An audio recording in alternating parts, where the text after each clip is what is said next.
Hey people, today I will be reacting to Goji Center's Why Did Godzilla Kill Scylla? Rivalry Backstory Explained. And it's very obvious on why Godzilla killed Scylla. Like, we all know why. She been trying him since Godzilla the Mean the comic, but she been testing his patience and stuff. And I guess in GXK he just got sick of her shit and he just killed it, and just like that. Very simple on why he did it. But let's just see Goji Center's explanation on why he did it. Kong, the new empire has officially concluded the rivalry between two titans who were duking it out for the title of King of the Monsters. That's right, today on Goji Center, not only will we discuss... So let's be honest, Scylla's death was her fault. Like, she was stupid to even attempt to do the stuff she was even doing. Her death was her fault. That's why Godzilla decided to kick Scylla out of the roster of Titans, but also discuss this execution in more detail. Godzilla here was invited on set to demonstrate... Hello? Hey, Huh? down here. Hey guys, sorry to interrupt. I got this job at Goji Center to be some sort of test dummy, but didn't realize that they were going to have freaking Godzilla blast me with atomic breath. So they said I should tell you about today's sponsor. Ooh, and if most of you... Nope. Let's skip this. And get straight to the video. And if you want to save this guy, click the link. No? Okay, No, moving why on didn't you click the then. link? You can still click the link, man. Titanus Scylla was first introduced back in 2019 in Godzilla King of the Monsters, right after Ghidorah temporarily took the title of Alpha and woke up a good number of Titans around the world to wreak havoc, death, and destruction. And of course, someone like Scylla was going to wake up. Why? Okay, where to begin? Research conducted by monarchs studying this Titan classified this one as a destroyer. Its malevolent nature was the prime reason many people lost their lives in populated areas like Sedona, where it woke up, making its way to Phoenix and destroying numerous buildings in its path. But that's just her way of being. What about her anatomy made her even more destructive? Pay close attention here, because this may lay bare additional reasons why the G-Man hates her so much. Let's bring Scylla over to the analysis platform. I mean, if I remember correctly, I think Scylla role to the Titan hierarchy was to keep the frozen ice cap in check or something like that, like some sort of ice. I don't really remember, but was it like she was supposed to keep the ice from melting or something like that? If I remember correctly, I think what I'm saying is right, but it's been quite a while since I heard about the original comics. But that's what I remember. If it's right, I don't really remember it anymore. But that's the last thing I really recall. Her mission was to keep the ice from melting all the way. Note that this is her form during the events of 2019. 6 legs tipped with sharp claws covering a very, very large area give her a range advantage over most other kaijus, keeping foes away from her more vulnerable body. If you do make it past the long claw-tipped legs, then you'll have to deal with the bulbous shelled body with tentacles. These may look fragile and weak, but they are very strong. Strong enough, in fact, to hold Godzilla's head in place. A more dark and scary use for these is picking up objects from the ground and putting those prey items into the mouth for consumption. Her armored body allows her to withstand the heavy pressure waves of blast weaponry, impacts from other kaijus, and survive getting thrown around. Although this monster takes up a big area, this does not mean it is heavy compared to other titans, listed at only 20,000 tons. This makes her even lighter than Rodan. Size-wise, we're talking about 341... What? She's lighter than Rodan. Wait, go back a bit. This monster takes up a big area. This does not mean it is heavy compared to other titans, listed at only 20,000 tons. Yo, how heavy is Rodan? Sheesh, he's small. How the hell is he heavier than her? Oh, wow. This makes her even lighter than Rodan. Like 20k tons, man. Godzilla, bro, his weight is way above her. He is so much heavier. Like, she had no business even try to fight this guy. She was too stupid in the movie. You had no business doing that. She'll still be alive. Wise, we're talking about 341 feet in this particular posture. However, because of her leg anatomy, she could easily rear up and raise her body to heights that surpass Godzilla. As seen in Godzilla Kong, Scylla was able to position herself to have a good but brief height advantage against the G-Man. But what about her does Godzilla hate the most? Well, it's her insatiable appetite for one thing, radiation. But yeah, inside the man, inside GSK, man, Radiation. Godzilla was a complete beast. Like that dude, he was on a killing spree, like, left and right. You dead, you dead. You want smoke too? You dead. Like, he was just killing left and right. To Scylla, it is so addicting that she will go out of her way to confront Godzilla himself in pursuit of this tasty energy source. For context, let's go back to this scene in KOTM after Godzilla had just killed Ghidorah. 5 Titans appeared in Boston immediately after, surrounding Godzilla, ready to take him on, as per Ghidorah's command. After Godzilla didn't back down from the Angry Birds challenge, Rodan, along with the other 4, bowed to Godzilla, acknowledging him as the king of the monsters. But just because you bow doesn't necessarily mean you fully accept this new ruler. Scylla here, and probably even Queen Muto here, were reluctantly bowing down to Godzilla. These two are considered destroyers by nature, and will naturally follow another destroyer, Alpha Kaiju. Literally, as soon as all of these titans take off, Scylla would make a few stops before stirring up trouble again. After many years of hibernation and several days of messing things up around the planet, Scylla was now hungry. So much to the point of madness. In Savannah, Georgia, Titanus Scylla made landfall on the coast, attracted to an inactive warhead laying off the shore. While the Coast Guard was trying to shoo her away, Godzilla pulled up to see what was happening, and quickly grasped a good understanding of what was going on. Scylla was hungry, too hungry, and was going after this nuclear warhead that, if messed with, could explode and harm all the surrounding areas, killing both marine animals and humans alike. And Scylla wouldn't give a damn. But Godzilla did. About the ecology, that is. Not so much humans. After lighting up and reminding her who... Yeah, like, that is understandable. Godzilla is the type of dude, like, he don't give a damn about the humans. The humans is nothing more but fodder in his eyes. He doesn't really care. He'll kill them if they do some stupid stuff, but all in all, he just completely ignore the fact that they are even there. Like, he don't really give a damn about them. He's not there to protect them. He's there to protect the planet, not them. Most people don't understand that. Most people don't. They call him a protector of the human race, of people. He ain't no damn protector. If he does what he does. Who is the boss, she didn't care. She was not about to simply walk away from the tasty warhead. She was going to fight this time, putting her tentacles and long claws to good use, piercing the G-Man's hide, making him bleed. Enraged, Godzilla tosses Scylla and once again forces her to submit.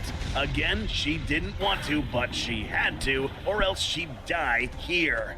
Note that Godzilla didn't even use his atomic breath in this encounter. You know, we'd like to think that... I really, really do wish they make, instead of these comic series and stuff, I wanted to make like a show, like add these parts inside the show, like Monarch Legacy of Monsters or something. Like, add these parts of Godzilla fighting Scylla, Muta Prime fighting Godzilla, and that squid-looking creature. I forgot the name of that squid-looking creature, but yeah, I want to see them movie. I want to see them. I don't want to read them in the comic. I want to actually see it move. That here, Godzilla developed some sort of hatred for Scylla at this point. It was now 2 times where Scylla squared off against him. One where she actually threw hands.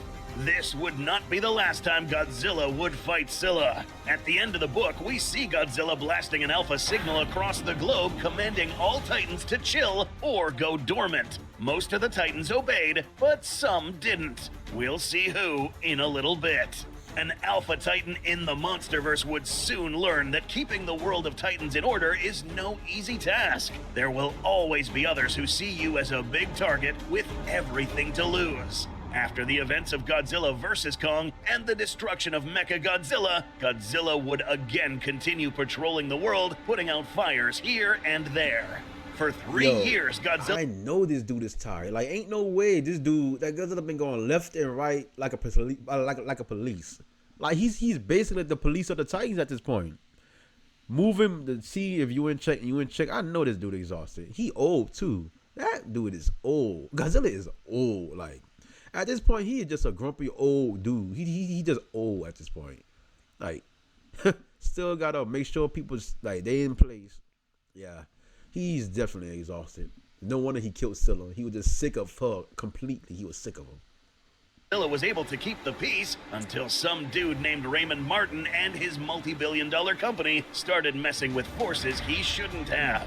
We're talking about the creation and development of the Titan Hunter, discussed in depth in a previous episode. To recap, in order to test this mech, the developers of this new weapon had to lay decoy energy reactors to attract the attention of Godzilla, like a distraction.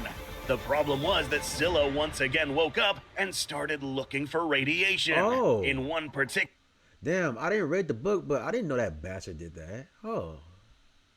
case, both Titans were attracted to the same energy source, the Kudankulam power plant in South India. But we need to make mention here of who got here first. Scylla.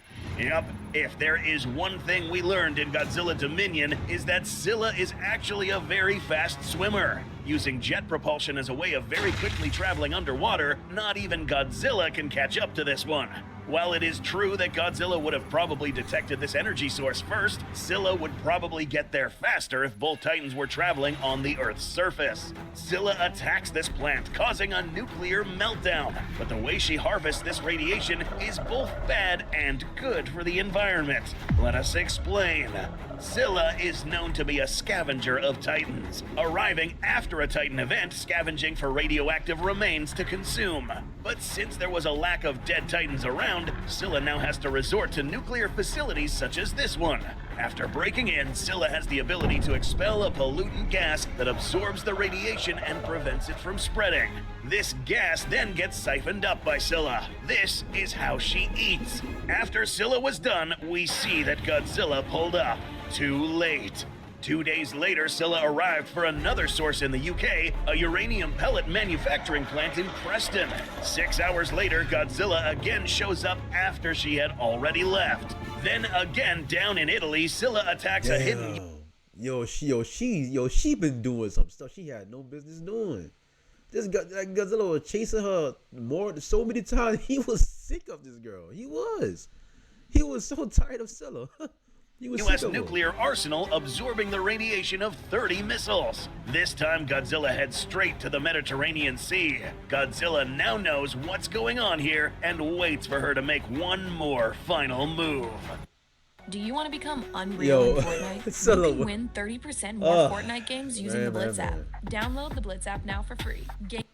Yeah, the giant crab cephalopod kaiju was only stockpiling nuclear radiation to make a run for the title of Alpha. The end game here was for a nuclear-enhanced Scylla to go toe-to-toe with the top. I see. So Tiamat and Godzilla was doing that to challenge him. Wow, okay. So she was getting stronger to fight him, and if I remember correctly, Tiamat was doing the same damn thing.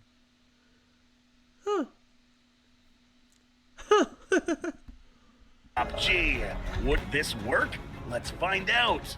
Moving ahead to the events of GXK The New Empire, year 2027, it's been almost 3 years since their last encounter, and now Godzilla is ready to square up once again to finish this once and for all.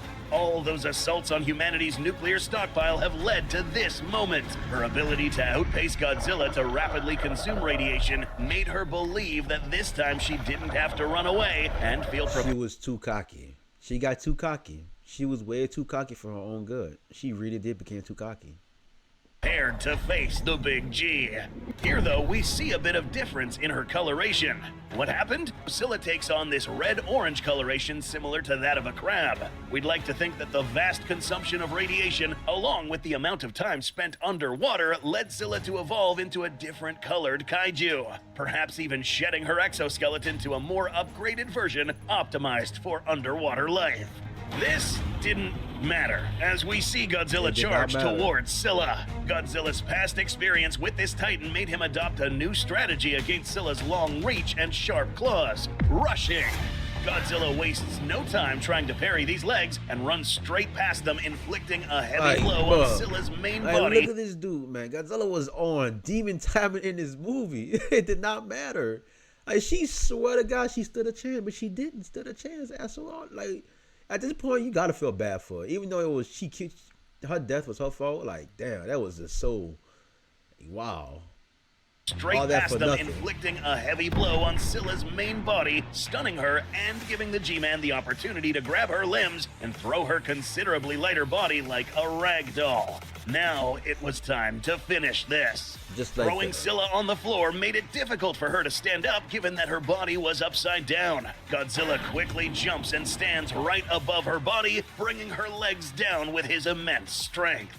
And despite getting his face smothered by Scylla's tentacles, Godzilla's jaw muscles manage to open wide and blast Scylla with the kiss of death.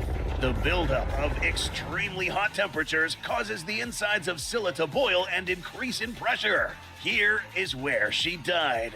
With no other exit to release this pressure, the entire shell of Titanis Scylla bursts open, spreading her blood and cooked organs all over the surrounding terrain. Godzilla had enough of this Titan, and had to kill her now before she became even stronger and a more menacing threat. But Godzilla was just getting started. Up next on Goji Center, the G-Man continues his warpath, this time setting his sights on Titanis Tiamat. Don't forget to subscribe, and we'll see you in the next episode. I can understand why he did what he did, but all right, let's be real. Scylla had no business doing that. She really didn't have no business doing what she was doing. Yes, you were hungry and all. You could have ate and dipped. You could have just left just like that. But nah. Damn, you had no business doing that. But hey, it's Scylla fault. Now we ain't gonna see Scylla in no more Monsterverse future movies. We ain't gonna see her in no more. No more. But yeah, this is the end of this reaction video. I hope y'all enjoyed it. And comment your opinion on Scylla's death. Like, did you like it? Did you not like it? Like what's your opinion on the fact on how she died? Like, y'all just comment down below and just let me know. But yeah, in my opinion, her death, she deserved that. She deserved it. But yeah, y'all have a nice day. Leave a like and sub to the video and to the channel. Stay safe, y'all.